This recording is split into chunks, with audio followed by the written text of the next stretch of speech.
Howdy folks, and welcome to the Daily Coin. My name is Rory, and today is Wednesday, April the 12th, 2017.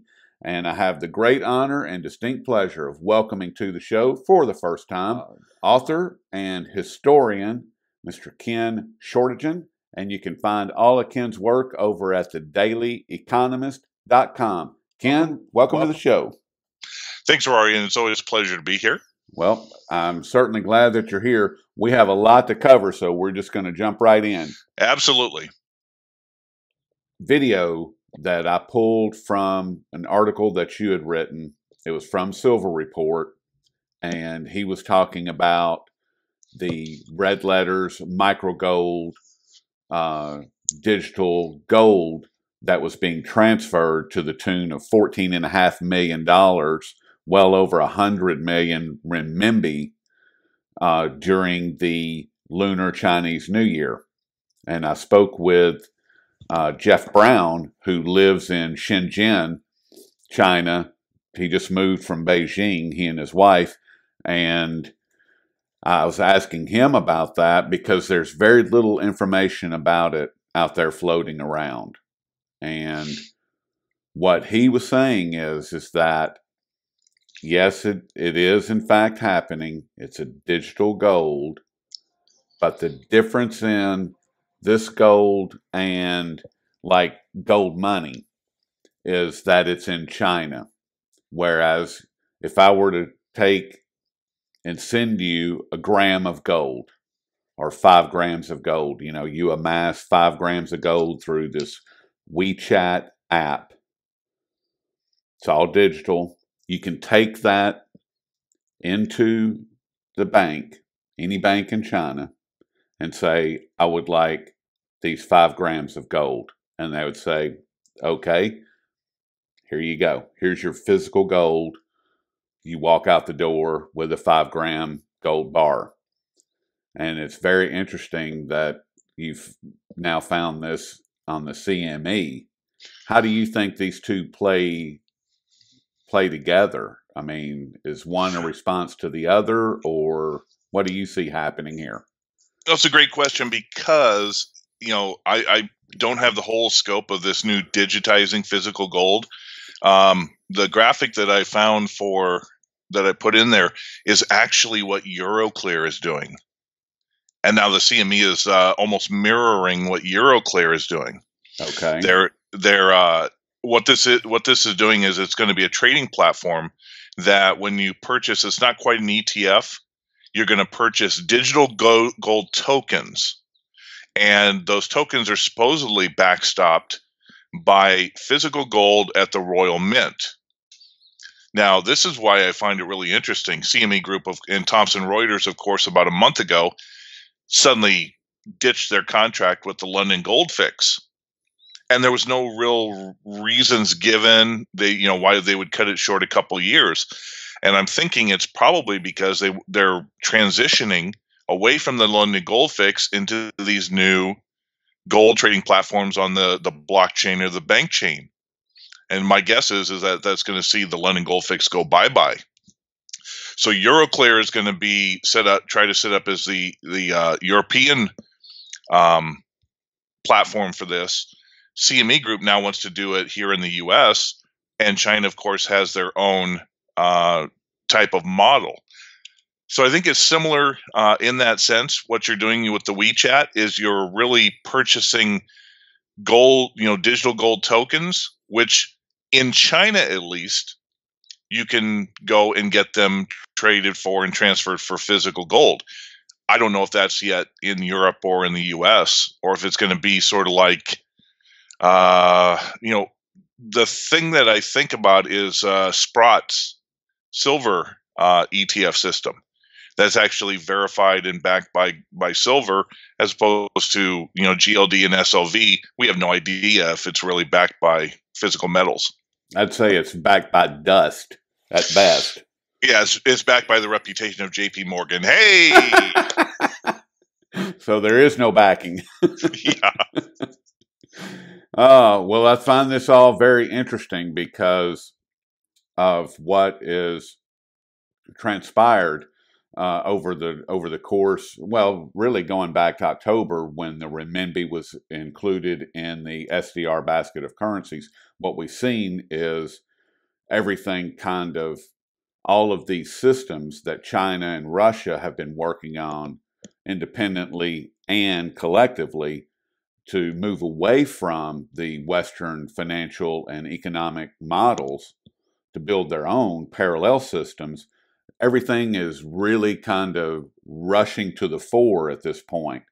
And I don't know if you listened to Shadow of Truth or not, but Oh on yeah. Monday, Dave and I were talking about, or I was, we were talking about how the attack on Syria, I personally believe that that's going to change everything, and that all these systems and everything that both China and Russia, in particular Russia, they're now going to be on a fast track.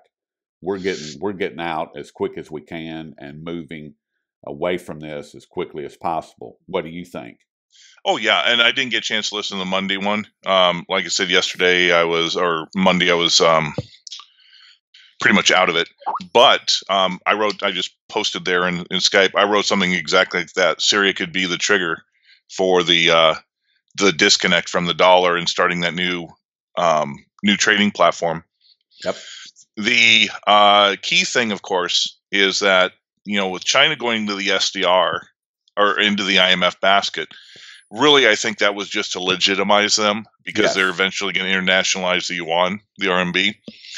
But they really don't want to play in the West games, or their platforms. They want to go ahead and do this on their own. Silk Road is going to do that. There was yesterday the news that the first freight cargo shipment on rail left London and is going to go straight to China. So London is the end spot for the Silk Road from Korea to London. So you've got that now, even though there's still a lot of construction and infrastructure to do, you at least now have the Silk Road at its final destination in London, now traveling to China. All along that route, China is going to be setting up banks. They're going to be setting up, if Kyrgyzstan wants to, they want to do this gold-backed trade. All these things are accelerating, and the U.S. in our arrogance and our incompetence, thinking that we're going to just run roughshod over this. No, the key thing is going to be simply nations isolating the dollar, isolating the U.S., and choosing to go to these new systems, as in that story I popped on either Monday or whatever. Dubai's gold exchange is now setting up and connecting directly with the Shanghai Gold Exchange for a Wow. new gold futures trade contract. Okay. Well, all Now, of a is sudden, this in conjunction? I'm sorry, Ken. Is Go this ahead. in conjunction with what the BRICS announced that they're with their gold marketplace, as far as having a gold marketplace operating in Moscow and Beijing? Is that part of it? Is that another leg of that aspect, or is it something completely different? I think it's all part of the same umbrella. Okay. By That would make having the all most these sense. different things. The key thing with I think the Dubai doesn't want to have anything to do with London, doesn't want to have anything to do with COMEX or New York, and so what they're doing is they're setting up. Well, what is Dubai? Dubai is going to represent the new Sharia gold finance laws. Ah, okay. So Dubai may not have the volume, quantity, and that Shanghai does, but what they're going to do is it's going to be a conduit, because this gold contract is going to be on this futures contract is going to be on the Shanghai Gold Exchange, as opposed to something that is autonomous unto itself. So Dubai is literally connecting with Shanghai. So if the BRICS nations are doing their own thing connecting with that, then the Shanghai Gold Exchange is the primary overlord. Moscow's connecting to it. Dubai's connecting to it. The BRICS are going to connect to it. So think of the Shanghai Gold Exchange as, as the LBMA Right, of the that. price And setting mechanism. bingo. That's exactly what I've been looking for. And I kind of they've been moving all of the plays that they've made with the Shanghai Gold Exchange has been moving in that direction. And it's also interesting that the CME has opened up an office in Shanghai as well. And that was about 2 years ago, I think. So they're getting their scummy hands as close as possible. It'll be interesting to see how China responds to these criminals trying to play in that arena. True, but I look at it a different way. Okay, if it was a government, like if it was like the Royal Mint trying to get involved in that, yeah, then I would be kind of wary. But the CME Group is like J.P. Morgan. It's a multinational, it's a corporation, and they're going to look out for their own interests.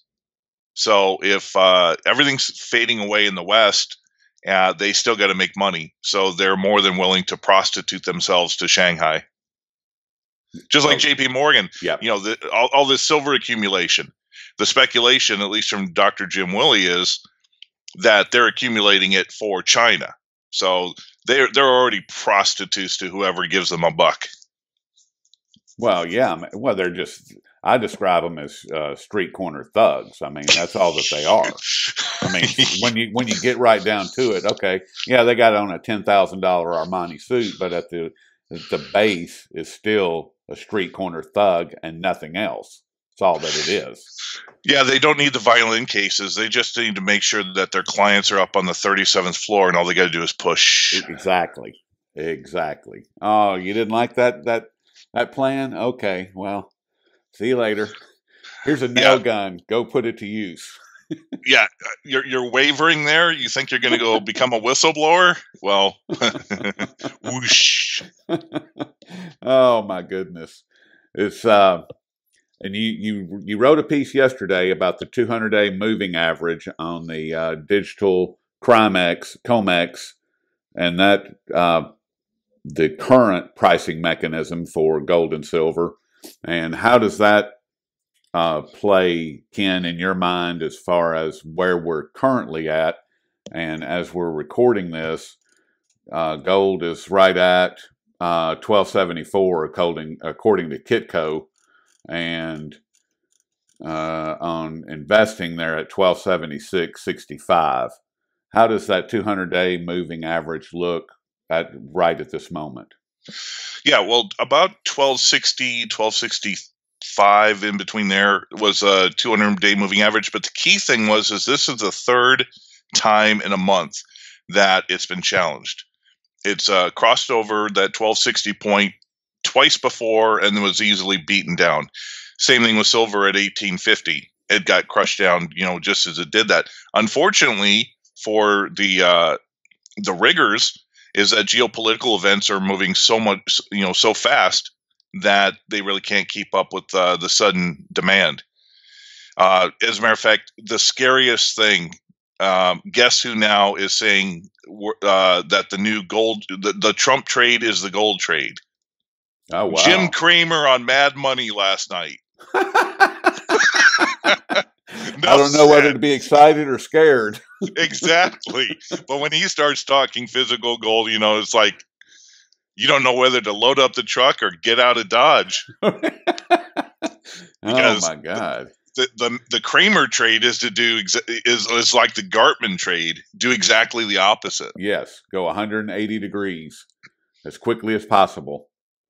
Wow. Man, oh man.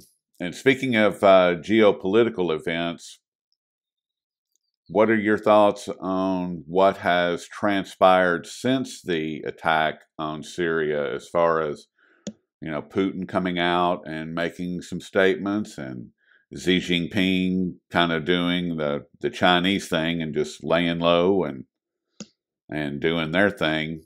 And what are your thoughts on what's transpired since last Thursday? Well, with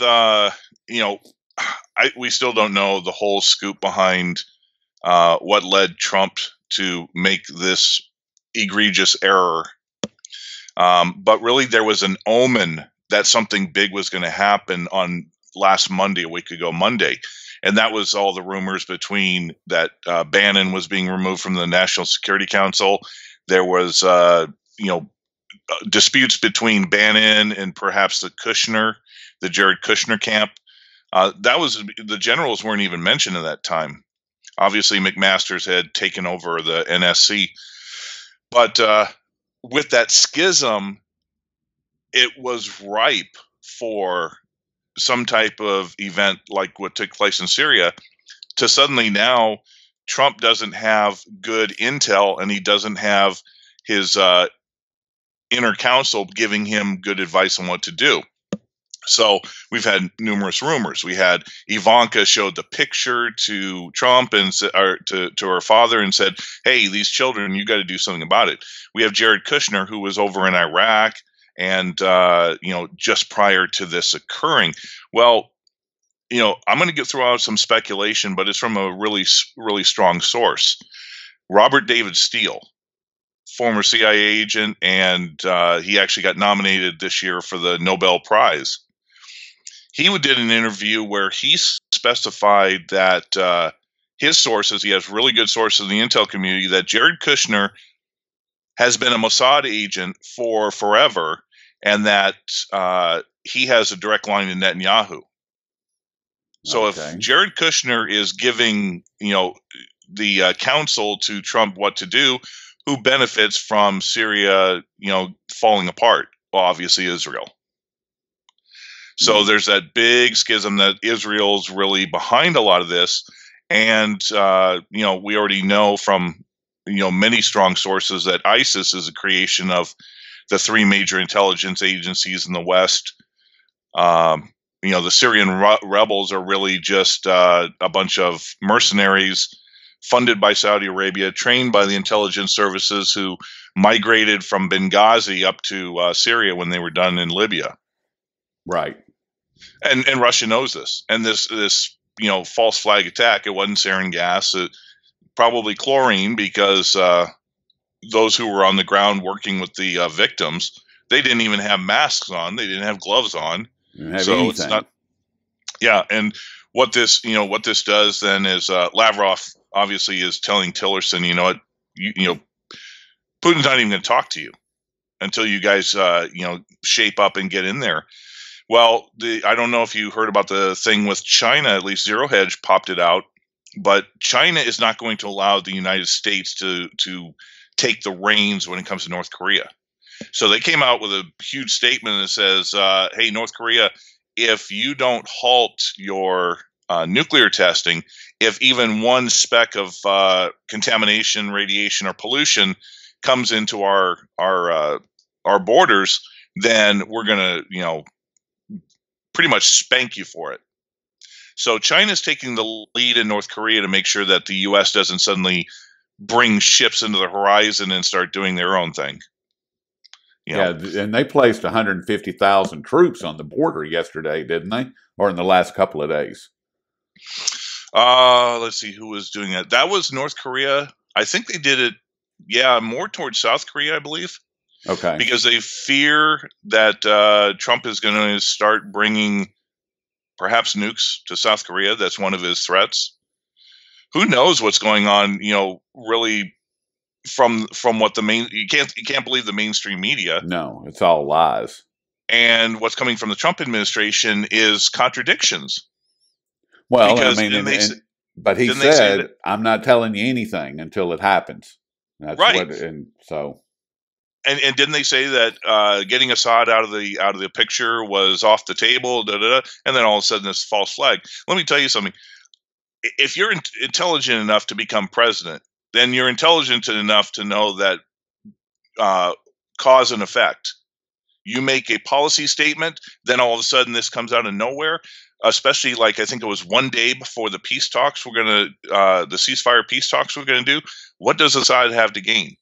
The assumption that Assad is just a diabolical dictator and he's a psychopath. No, he's never been that. He was a freaking dentist who got sort of forced in the position when his father, who was a monster, ended up passing away. But Assad is more of a secular Islamic ruler who has to deal with numerous factions within his own country. So, And he was freely elected, is the understanding that I have. bingo. I So think in the end he would be more than happy to go back to being a dentist. However, I'm sure. at this point, since he's been in power for number of years, he also realizes that just like within Libya, if you forcefully remove the current power structure, or in Iraq with Saddam Hussein, one of Saddam Hussein's greatest abilities was to keep the Kurds, the Shiites, the Sunnis all living together through this secular Islamic Ba'ath Party that he used to run. And when you remove that vacuum of power, you create absolute chaos. That's what happened in Germany. Weimar Republic falls down, opens the door for somebody like Hitler. Same thing with Italy, open Mussolini. We're in this, that's the thing about the second decade of a century. Whether you go back to 410, 412 AD, when the Goths finally sacked Rome. 1700s, when you had the War of Spanish Succession. 1800s, you had Napoleonic. 1900s, of course, World War I. This decade always brings about chaos. And it also is a rise of populism and the end of empires. We saw at the culmination of the end of World War I in 1918, it was the end of the Habsburg. It was the end of the Frederick the Great. It was the end of the Ottoman Empire, and it was the rise of nation states. Populism ruled. We're having that again today. So with that being the case, anytime you create these vacuums of power, you don't know if it's going to end up being good or bad, benevolent or malevolent, whoever fills the void, but somebody will fill the void. Terrifying. I mean, what the thing is that the technology that we have today is not what we had at the beginning of the last century, or the century before, or the century before. We now have the ability to depopulate this planet on such a scale that is mind-boggling. We have technologies, we have weapons of war that can completely eviscerate entire regions from the planet and make them unlivable for hundreds, if not thousands of years. Just like what we're seeing in Chernobyl, just like what we're seeing in Fukushima, Japan. I mean, if Japan as an island survives another 100 years, it will be a miracle with the events that are going on there. So I can't even imagine some psychopath in one of these countries beginning to fling thermonuclear bombs around like they're candy, which is highly likely.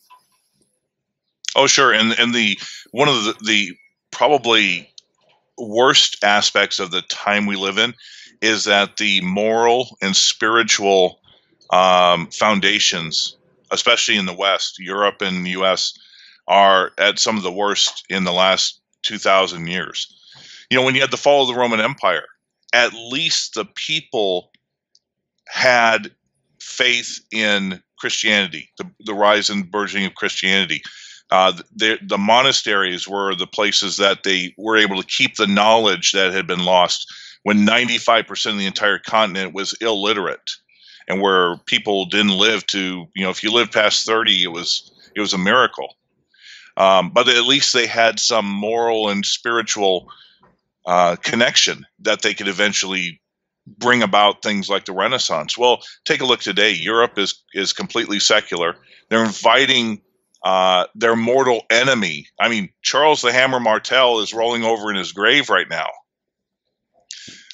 So you're bringing in the spiritual enemy, the religious enemy of Europe in Islam, and you're completely losing out the culture. And that's the thing, is the cultures on a whole are falling by the wayside, while in China they are growing stronger as a nation and as a people and as culture. Russia's growing stronger in that. And of course, Islam is their caliphate is running roughshod. Yep. They're not wavering in what they believe and what their intentions are.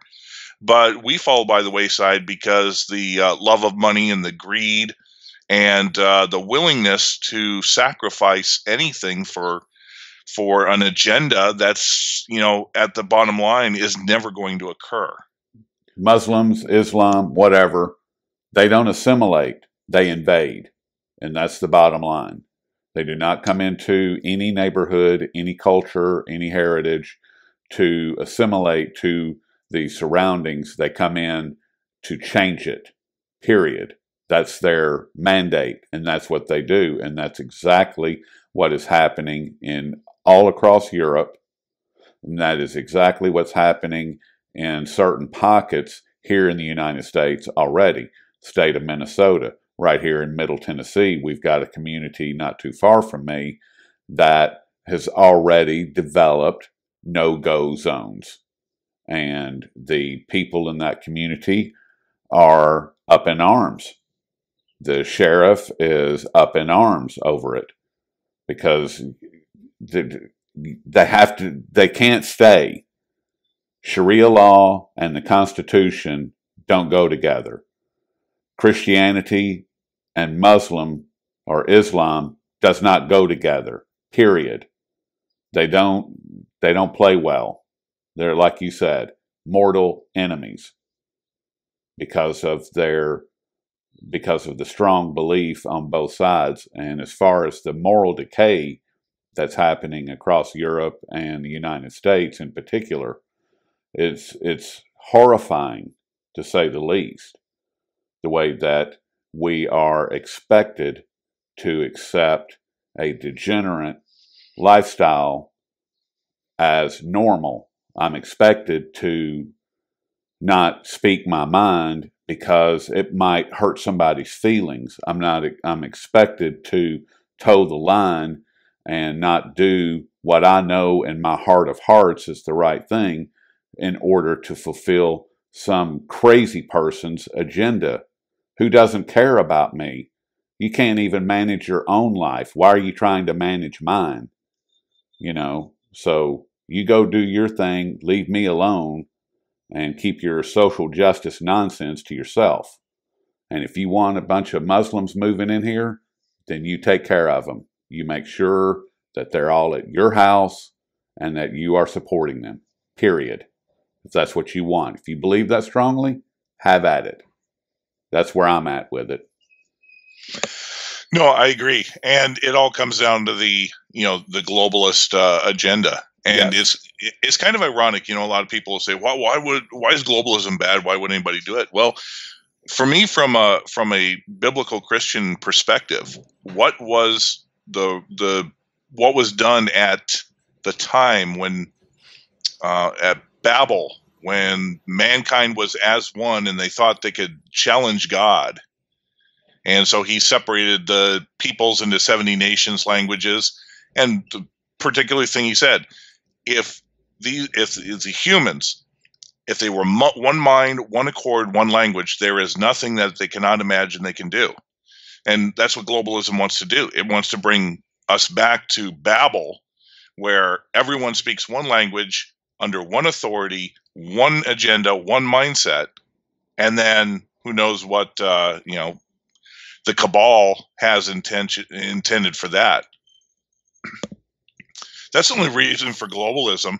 I mean, you could say that some people like to have this dream, like the Rockefellers, of ruling over every mankind and having the power over life and death.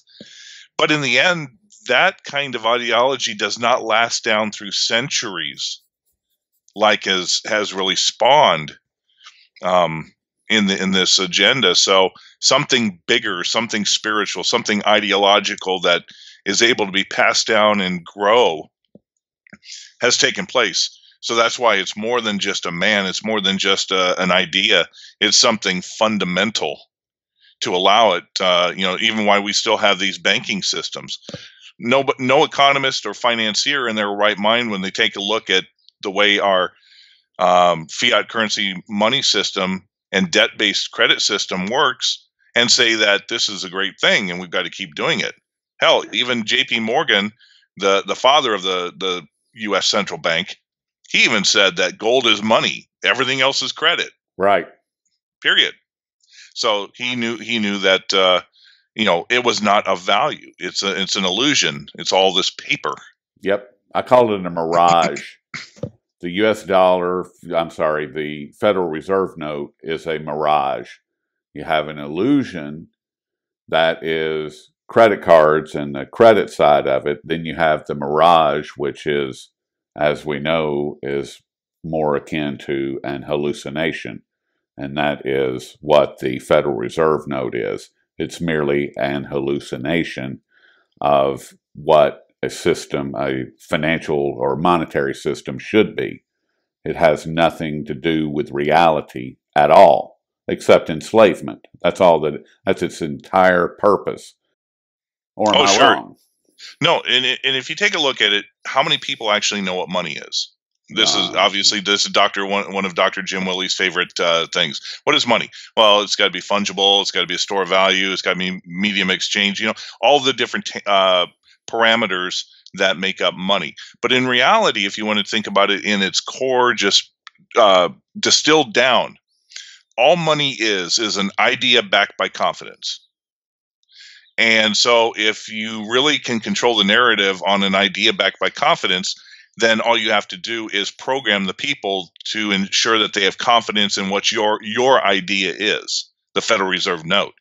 It's why only, we deal a lot and we talk about gold and silver, real money. It's been for 5,000 years. It was in our monetary system up until just 40 years ago, nearly 50 years ago. So why have most Americans forgotten what it is? Because in 2 generations since the 1970s, you've been able to program and distill the confidence in gold and silver completely out of the people. Keep it out of the news, and anytime that it comes into the news, it's bad, it's evil. Terrorists use it for drug money. That's the only use for gold. Exactly, and you've probably seen the Mark Dice video where he's got a Canadian maple leaf, 1 ounce gold coin, and he's offering to sell it for face value for $50, and nobody will take it. They don't know what money is. They don't understand what value is. They understand the plastic credit card. You remember the old joke where a housewife all of a sudden is the bank says you're out of money. She says, "How can I be out of money? I still have checks." Exactly. Yeah. Exactly. This is, it's not just in gold and silver. It's pervasive throughout history. We talk about the Revolutionary War. Only 3% were willing to stand up. The rest of them, 97%, were more than happy to be sheep under British rule.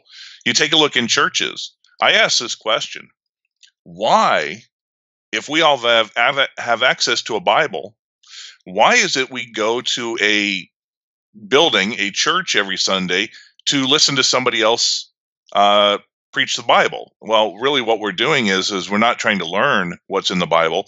We want to know what the interpretation of the man behind the dais tells it means, because we should be able to read it ourselves and interpret as we see fit. No, people are more than happy to have somebody else take the responsibility of their livelihoods. And see, and that's what I was saying a minute ago. And now that what you just said has been turned on its head, whereas now people want to manage everyone else's life other than their own, and they want to tell me how to live when their life is in fact a complete disaster. Oh, sure. And historically, this is what happens when a society becomes decadent. Okay, exactly. There's no struggle. And when you have no struggle, then you have to create these perceived struggles. Save the whales, political correctness, help whoever. Well, that's, help the refugees. If you're fat and happy and you're getting pretty much everything you need, then we don't have, it's not like the old days when the West was being in the frontiers, and you had to struggle every day, and you were trying to build a life. That was your focus. You didn't have time to worry about somebody else or some other greater good or ideological thing. But now that, everybody can have, even the poorest people in America are 70% richer than, the poor around the rest of the world. Yep. We have no needs. So we have no needs, and we've got a lot of time. And when we have a lot of time, we tend to assuage our guilt by creating these ghosts and phantoms that aren't really there. Ghosts and phantoms. Well, we need to get rid of those. We need to get back to reality. And the reality is that the world is heading straight into chaos, just like it was 100 years ago. Europe was completely devastated. It came out, and what did it do? It became socialist. The capitalist nations that built the Industrial Revolution in Europe became socialist. The former Soviet Union, that was the epitome of socialism, has now become capitalist. yes, Same thing with China, and we are becoming we are inevitably, the United States is not a republic. It's fascist. And honestly, there's no such thing as socialism or communism, because communism means that there's nobody there actually telling the people what to do. There's nobody in control in pure communism.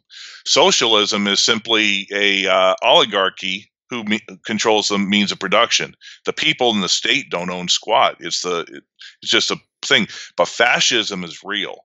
The merging of corporations and state. And I think that the true real point that I ever saw we became a fascist nation was during the first government shutdown under Barack Obama, when one day after the shutdown was called for, he called in 15 bank CEOs. He didn't talk to Boehner. He didn't talk to Congress. He called in 15 bank CEOs to the White House, who were going to then tell Obama how this was going to play out. And then about a week later, then he talked to Boehner, and they ended up getting shut down. The corporations run the government, and the government is simply a conduit to support the corporations. So that's why really America is becoming the isolated stepchild, is because just as Lavrov and Putin are discovering, they can't go to Tillerson, the Secretary of State, and Trump to find out what the policy is, because the policy is being determined by 5 to 10 different agencies and entities, and it's contradictory. And in the end, everything is done reactionary. So the rest of the world can't trust or rely upon the United States, and so they've got to go their own way. And that's why we're seeing the creation of the AIIB, the BRICS Bank, Shanghai Gold Exchange, the Silk Road, the Eurasian Economic Union, the SCO, all of these things that are going to inevitably isolate the U.S. They're going to inevitably isolate Europe if Europe doesn't get its act together, and if they want to stay lockstep with the U.S.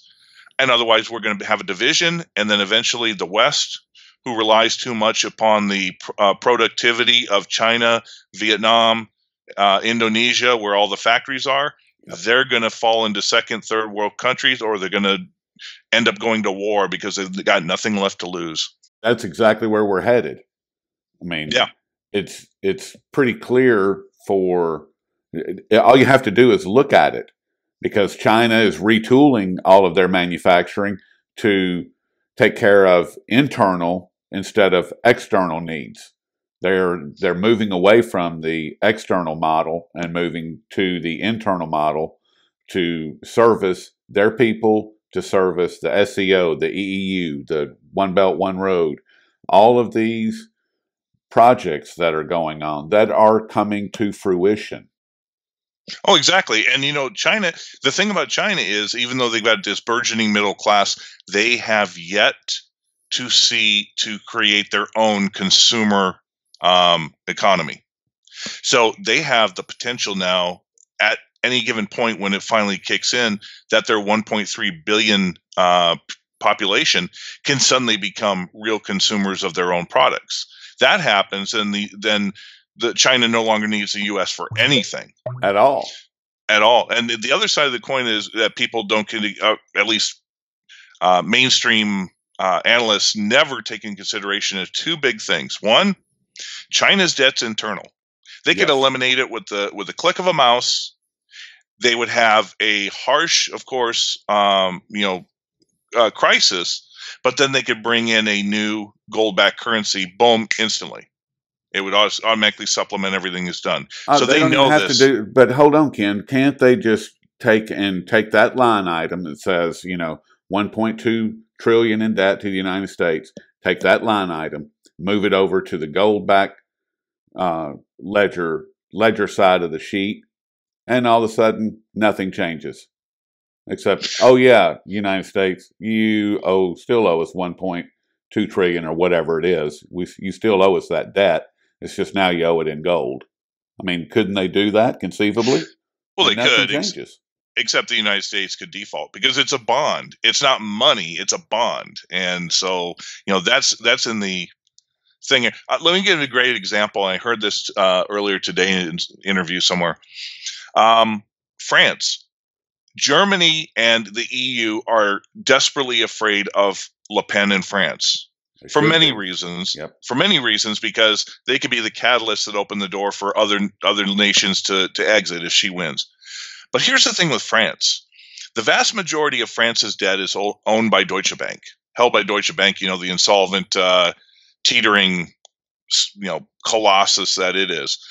Well, the interesting thing about France is the vast majority of its debt is pre-EU debt. Ooh. Which means that according to the Maastricht Treaty, if France goes back to the franc and gets rid of the euro, they can then pay off the debt in these new printed francs. And there's not a damn thing that the EU can do about it. They can't reject the currency because according to the Maastricht Treaty, all debts that were incurred before then are denominated originally in the original money. So France can get rid of 70% of its debt by simply just printing up the new French currency and using that to pay off the debt, and then they just got this little bit of 30%. What do you think their economy and productivity is going to do when all of a sudden their debt to GDP ratio goes whoop? and does a complete 180. And what happens to Deutsche Bank when all of a sudden they've got this currency that's been devalued, paying off all these bonds? The derivative explosion is going to kick in. Boom. That's the thing about all these little nuances and idiosyncrasies of trying to keep these house of cards going with these central banks. The other thing that has always stuck out to me, and people lick it up like clotted cream, is the fact that the U.S. always declares China to be a currency manipulator, right? But the RMB is pegged to the dollar. All right. Well, when the Fed deals with interest rates and that, they give this impression that they're doing it for the U.S. currency. No, they're doing it for the global reserve currency.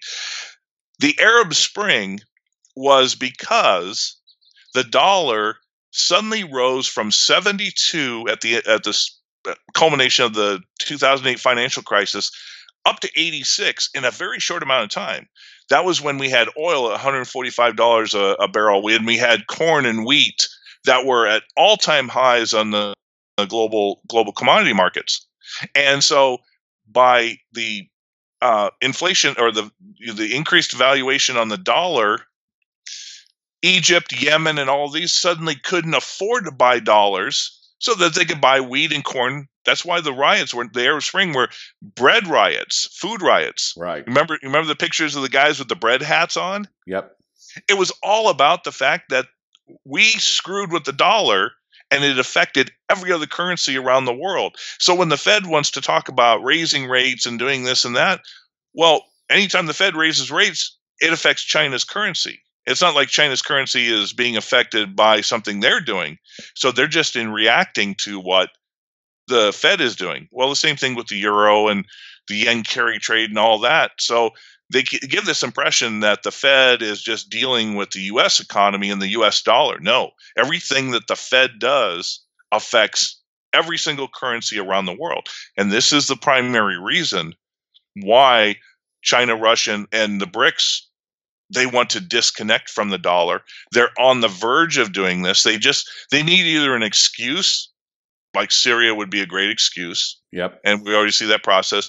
Or we need a monetary or financial crisis. Then they're already prepared. They can disconnect at any time, leave the United States and Europe to go hang, implode upon itself. So I think everything right now, it's the boiling cauldron, and it's waiting for, you can't predict when that geopolitical event it is.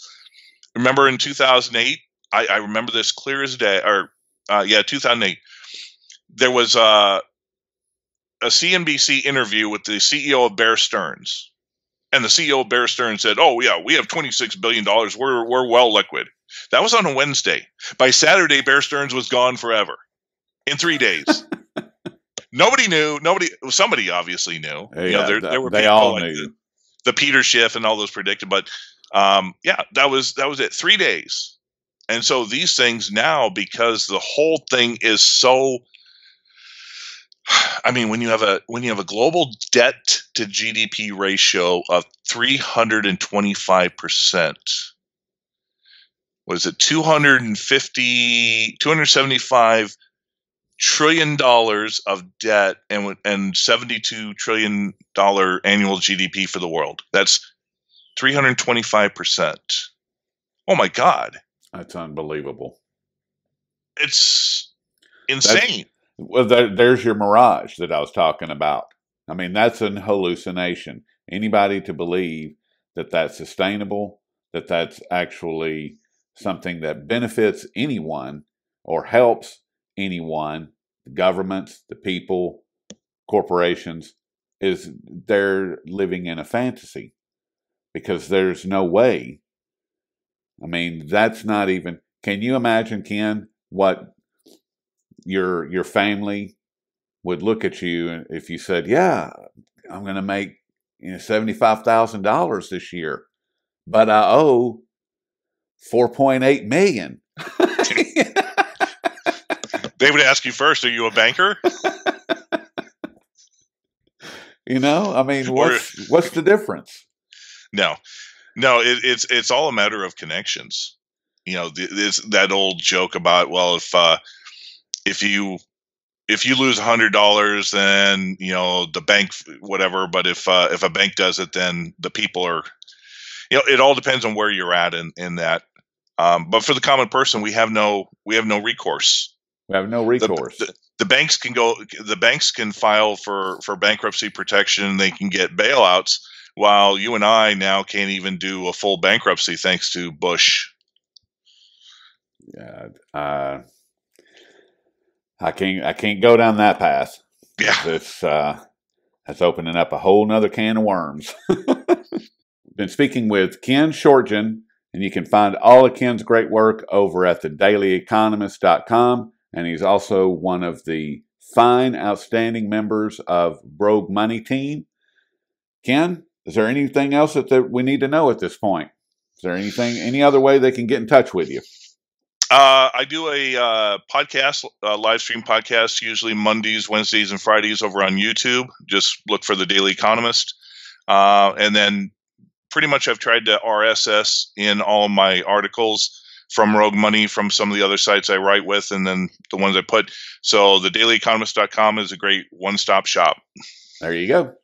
Well, Ken, it's been an absolute pleasure speaking with you, and I look forward to speaking with you in the not-too-distant future. Same here, Rory, and it absolutely was a pleasure.